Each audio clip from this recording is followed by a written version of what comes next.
I want to go to Mustafa Barghouti. He's the Secretary General of the Palestinian National Initiative. He's joining us via Skype from Ramallah. So thank you very much indeed for being with us.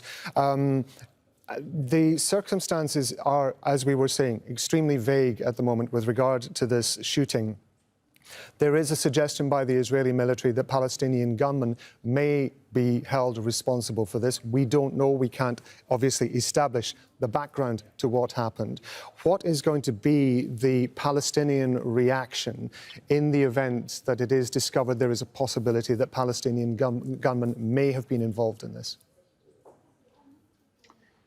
Well, first of all, our deep condolences to the family of Shireen Abu Akleh. Shireen Abu Akleh has always been a fantastic correspondent, a fantastic journalist, and I would call her, she's the martyr of the truth.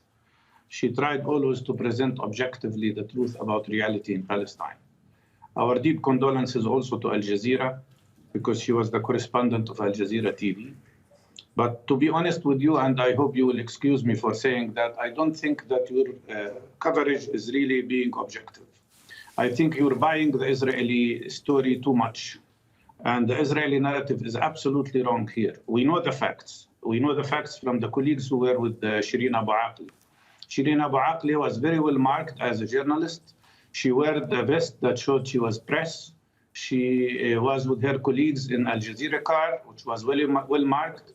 They just arrived to Jenin, which was being invaded at the same time by the Israeli army. There was no exchange of fire. So there is no possibility whatsoever that a Palestinian have shot Shireen Abu Akleh. The Israeli army always uses these excuses to cover up the crimes they are committing against Palestinians, including Palestinian journalists. And another journalist was also shot in the same incident by the Israeli army. All indications show that Shireen was shot by an Israeli sniper who was stationed there to cover the Israeli invasion of their camp. The question here is the context in which things have happened. The context is that we are occupied by Israel. We're not occupying Israel. This is not a conflict between two equal sides. We are occupied by Israel. The Israeli army, which is occupying us, is invading Palestinian cities who are under occupation like Jenin and committing terrible crimes. They have killed so far 58 Palestinians since the beginning of this year. Some of them were civilians like Aida Sabatin, who was a mother of 6 children and who was almost completely blind when she was shot and left to die on the ground, bleeding to death. We don't trust the Israeli investigations. This is all a cover-up approach to cover the reality here, which is that a crime has been committed against a Palestinian journalist for no reason whatsoever. And let me say that we do not only live in a system of occupation, we also live in a system of the worst type of apartheid, according to Amnesty International and Human Rights Watch. So there is no way you can equate between Palestinians and Israelis here, and nobody should allow the Israeli efforts to cover up this crime. Actually, Israel should be held accountable, not only for killing Shireen Abu Akleh, but also for killing all the other journalists they have killed. One of my colleagues was a first aid provider, Razan Najjar, in Gaza. She was treating injured people when she was shot by the Israeli army in the heart. And the Israelis did not say that a Palestinian killed her. And yet, no investigation took place.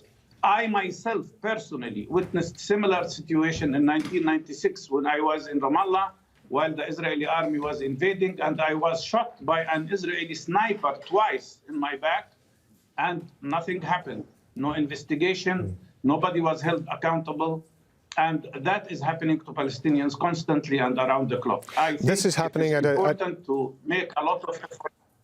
My apologies for interrupting you, but from the Israeli narrative. Yeah. This is happening at a time, of course, as we were talking about, of increased tension. This is been happening for several weeks. There have been killings and attacks on both sides. When we have seen situations where people have died in this conflict, and which has been going on for so long, there has been an almost automatic upsurge in tension, which has led, in many cases, to violence. How do you think what do you think the reaction is going to be in Jenin, particularly, to this particular event? Well, I have a problem with the question because you say conflict and violence, as if the two sides are fighting with each other in an equal battle. This is not the truth. The truth is that the tension and the problems here and any violence that takes place is happening because of 474 years of Israeli ethnic cleansing of the Palestinian people. It is happening because of 54 years of military occupation of the West Bank, East Jerusalem, and Gaza, the longest occupation in modern history. It is happening because there is a system of oppression and apartheid practiced against the Palestinian people. When it comes to Ukraine, the world community says that they respect international law and invasion should not happen and occupation should not take place. And that's why 6,000 punitive acts and sanctions were committed against Russia. What kind of sanction was done for Israel over the last 74 years? None. This is hypocrisy. And this is double standard that should not be allowed to continue. The real reason here of the problem and the only solution is to end occupation. The only solution is to end the system of apartheid against Palestinian people. And now it's Jenin. Yesterday it was Hebron. The day before it was Jerusalem. It's constant Israeli oppression and suppression of the Palestinian people. This is not what I say. This is what Human Rights Watch says.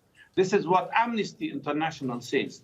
They say that Palestinians are subjected constantly for the last 74 years to two types of war crimes or for crimes against humanity, crimes against humanity, which is persecution and suppression, as well as the system of apartheid and racial discrimination. Without ending the occupation and ending the system of apartheid, of course, we will run from one cycle to another. And this is not a conflict between equal sides. This is a struggle, a Palestinian liberation struggle against occupation. If you praise an Ukrainian for resisting occupation, why do you accuse Palestinians of violence and terrorism if they resist occupation? You referred to the importance of having unbiased coverage, balanced coverage of what is going on in the region. And it is clearly, as everybody understands, a very, very complex situation. Is there anything that the Palestinian authorities are able to do to try to give some sort of protection to journalists who are attempting to do exactly what you want, which is to provide that unbiased coverage? Or is there an extent to which journalists have to be left on their own? What do you expect the Palestinian Authority to arrest journalists and prevent them from doing their job? First of all, the Palestinian Authority is not in charge. The Palestinian Authority is not in charge of Jenin area when the Israeli army is invading it. Practically, the Palestinian Authority is like all of us, is under occupation. It has no authority whatsoever. It really does not control any area because the Israeli army can invade any city since 2002, when the Sharon re-invaded all the areas that were under the Palestinian Authority. So I think here the responsibility is on the Israeli side. And I do believe, excuse me for saying that again, I do believe that also your correspondent has to maybe educate herself a little bit more to liberate herself from the Israeli narrative. The Israeli narrative is constantly trying to put blame on the Palestinian side. In this case, the Palestinian Authority has no responsibility whatsoever. The responsibility is on the Israeli army, why was the Israeli army invading Jenin, which is under Palestinian Authority? Why the Israeli army enters Jenin camp and continues to kill people constantly? Why the Israeli army shoots journalists? Shireen Abu Akleh is not the first Palestinian journalist who was killed by the Israeli army. Why Israeli army is allowed to be impunitive and above international law? Why Israel is not accountable to international law? These are, in my opinion, the real questions that have to be asked. And one has to see the context. The context is that Palestinian people are struggling for their liberty, their freedom, their end of occupation and apartheid against an oppressive army, against an oppressive racist regime, which is called Israel. Mustafa Barghouti, the Secretary General of the Palestinian National Initiative, we thank you for being with us, sir, on Al Jazeera.